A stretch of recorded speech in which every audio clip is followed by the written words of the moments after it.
अस्सलाम वालेकुम वरहमतुल्लाहि वबरकातुह। साथियों, दोस्तों, बुजुर्गों, वन टू वन डिस्कशन में आज हम हमारे साथ हमारे दोस्त हैं जो मौलाना इरफान मेमन, जो मुफ्ती साहब भी है, लेकिन मैं उनसे मुखातब मौलाना से करता हूँ। तो सबसे पहले उनका तारुफ करते हैं और आज का जो वन टू वन डिस्कशन का जो टॉपिक है उसको भी हम डिस्कस करेंगे। जी मौलाना। जी उज़ैफा भाई, आप क्या पूछना चाहते हैं इस सिलसिले में? कौन सा टॉपिक है? आप जरा टॉपिक को ऑडियंस के सामने क्लियर कीजिए, फिर उस पर हम डिस्कशन करते हैं। असल में डिस्कशन ये है कि मौलाना साहब, आप जैसे जानते हैं कि मैं अपने जीवन में बहुत सारे सोशल एक्टिविटी के काम से जुड़ा हुआ हूँ।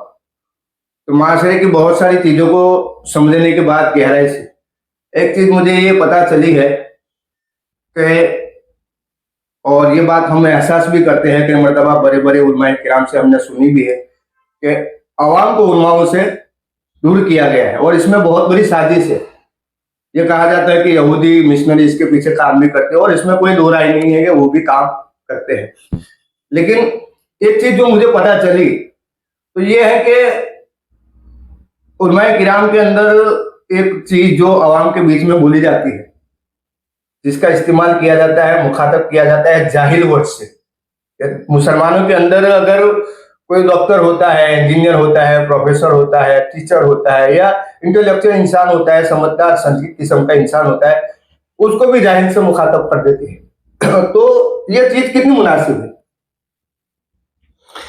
हुज़ैफा भाई, जहां तक सवाल की बात है उसको शॉर्ट इन शॉर्ट ये कहेंगे कि उलमा अवाम को जाहिल क्यों कहते हैं। बिल्कुल ठीक है, और ये जाहिल कहने से अवाम को तकलीफ हो रही है। बिल्कुल ठीक है, तो इस सिलसिले में हम बात करेंगे कि जहां तक ये जाहिल शब्द की बात है तो उलमा, कुछ उलमा ही ये शब्द बोलते हैं।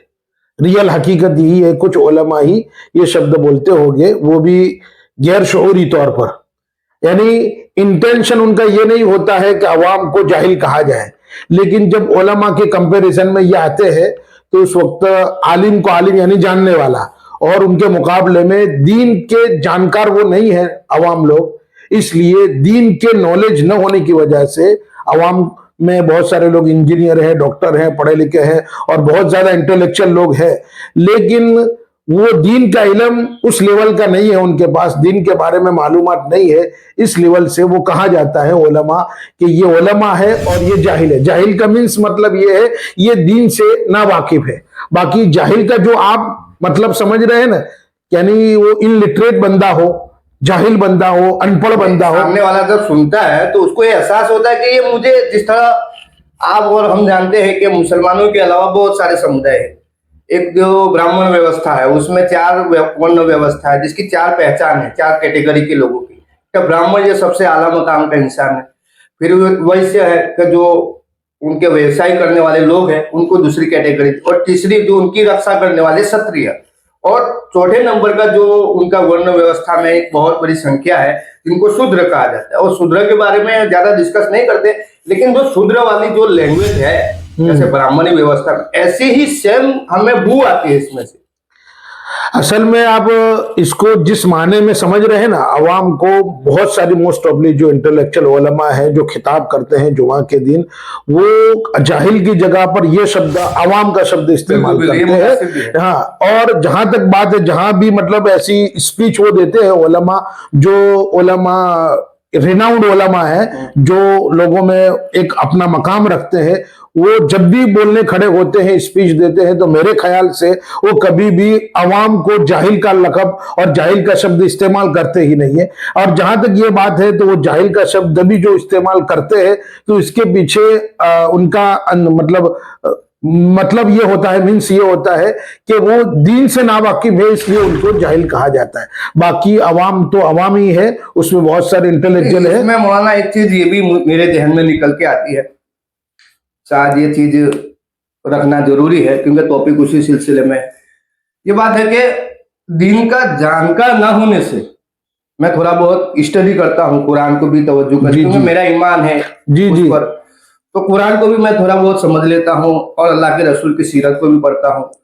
तो उसमें मुझे ये समझ में आता है कि कोई इंसान अगर इल्म वाला नहीं है तो उसको जाहिल मुखातब नहीं करना चाहिए। क्योंकि जहां तक कुरान की स्टडी करते हैं तो कुरान जिस तरीके से, जो मैंने समझा है कि जाहिल का जो टर्म यूज किया जाता है, वो कुरान ये कहता है कि जो अपनी मनमानी करे, अकल वाला हो, जानकार हो, सही गलत को समझ चुका हो, फिर भी अपने अहंकार में, गुरूर में अगर वो लगा रहेगा तो उसको जाहिल मुखातब किया जाएगा। सही चीज है। अब जो अवाम को कहा जाता है यहाँ पे इलम ना होने की वजह से जाहिल, तो वो भू आती है, कौन सी? दबाने वाली। कौन सी? दबाने वाली। जैसे इस बात की मैं कोट करूंगा कि एक बहुत बड़ी मिसाल है, हम भारत के, पूरे इंडिया के मुसलमान, पूरे वर्ल्ड के मुसलमान, दुनिया में सबसे बड़ा जाहिल किसको कहते हैं? अबू जहल को। क्योंकि सरकार दो आलम सल्लल्लाहु अलैहि वसल्लम के दीन के लाए हुए सारे मैकेनिज्म के बीच में अगर किसी ने रुकावट की है, उनका आला सरदार जो था वो अबू जहल था। अबू जहल को जहल लक़ब क्यों दिया? अकल वाला था, जानकार था, फिर भी अपने अहंकार में उसने क्या किया? जहल वाला काम किया। तो यहां से ये पता चलता है मौलाना कि इल्म ना होने की वजह से किसी को जाहिल नहीं ये कहा जा सकता है, ये मैं समझता हूं। सही बात है, लेकिन अब इसमें बहुत सब, मैंने पहले भी एक बात कही, और दूसरी बात यह है कि उलमा इस तरीके के शब्द इस्तेमाल नहीं करते हैं। और जहां तक बात है कि जाहिल, कुरान जो कहता है वइज़ा ख़ातबहुमुल जाहिलूना क़ालू सलामा, जब तुम्हारे साथ कोई जाहिल उलझता है, यानी जाहिल उन लोगों को कहा है कि जो बगैर दलील के बातें करते हैं और अनाप शनाप बकते हैं, जब आपका एहतराम मलहूज नहीं रखते, जहां भी, यानी हमारे दोनों के थॉट अलग हो, हमारे दोनों का माइंड सेटअप अलग हो, जब एक जगह हम टॉक टू टेबल करते हो, तो उस वक्त ये बात, यानी सामने वाले की रिस्पेक्ट मलहूज रखनी चाहिए। और वो जहां तक उलमा सामने वाले अवाम जो हो उनकी रिस्पेक्ट मलहूज रखते हैं, ये तो कई बातों में ऐसी बातें आ जाती है, वरना मोस्ट ऑफली आप रिनाउन आलिम से कहीं भी ये बात नहीं सुनेंगे। मोस्ट ऑफली जो जनरल उलमा भी है कि वो उलमा के मुकाबले में जाहिल का शब्द इस्तेमाल कर दो। जाहिल उन लोगों को कहा जाता है, जैसे कुरान कहता है, जब वो अनसभ्यता के साथ बातें करता है और किसी के साथ जिद पर उतर जाता है, तो उस वक्त उलमा हो या अवाम हो, जाहिल का शब्द इस्तेमाल करते हैं। जैसे कुरान कह रहा है वइज़ा ख़ातबहुमुल जाहिलूना क़ालू सलामा, जब तुमसे जाहिल मुखातब हो और वो तुम्हारी बात को, मतलब वो इज्जत नहीं दे रहा है और इज्जत से नहीं सुन रहा है और तुमसे गलत तरीके से उलझ रहा है, तो आप उसमें उसके साथ उलझने की जरूरत नहीं है। आप सलामा कह के यानी उससे दूरी इख्तियार कर लीजिए। तो ये इस तरीके का शब्द है, ये लोगों को मिसकॉन्सेप्ट है, इस वजह से ये इस सेंस में यूज होता है, इसलिए इस बारे में ज्यादा मतलब लोगों को माइंड नहीं करना चाहिए। और मेरे एतबार से कोई भी, जहां तक मैं समझता हूं, जाहिल का शब्द इस्तेमाल नहीं होता है।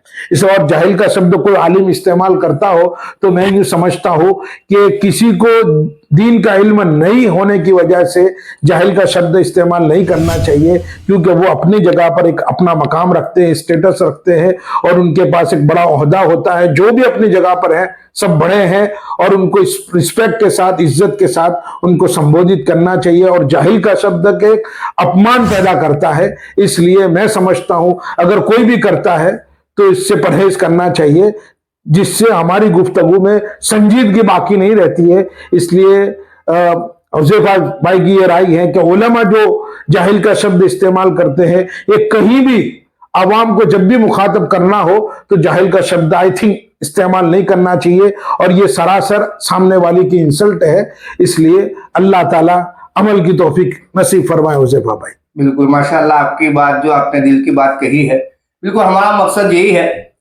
कि आज के हालात, जो पूरे कितना दौड़ के हालात है और दुनिया के तमाम ताकत इस्लाम की विरोधी, जो पूरा छोटा बड़ा जो भी काम कर रहे हैं, उसके सामने अगर हमें लड़ना है तो हमारे अंदर यकजहती होनी चाहिए, मोहब्बत होनी चाहिए। तो उन सारे चीजों पर भी तवज्जो देनी चाहिए कि जिन चीजों से हमें दूरी इख्तियार की जाती है। तो ये कॉन्सेप्ट है।